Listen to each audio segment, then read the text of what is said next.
Tired of just watching the crypto world from the sidelines?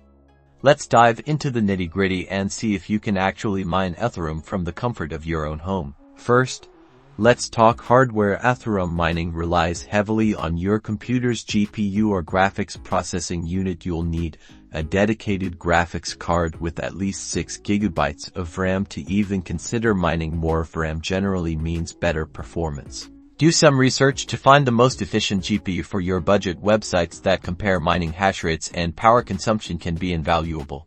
Next, you'll need mining software. Popular options include Phoenix Miner, Lowminer, and Trex Miner. Download your chosen software from its official website. Be extremely cautious of fake sites that could contain malware.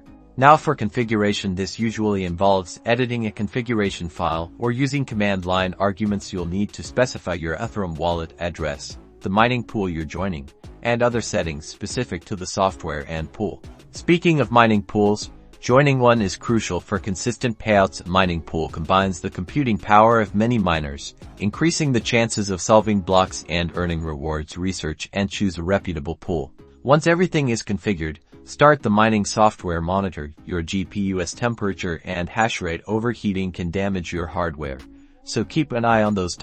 Finally, a reality check. Solo mining Ethereum with a single computer is unlikely to be profitable these days. The network difficulty is very high. Joining a pool significantly increases your chances of earning small but regular rewards. Keep in mind that mining profitability can change drastically based on Ethereum's price, mining difficulty, and electricity costs. Do your research, calculate your potential earnings, and make sure it's worth your while. Happy mining.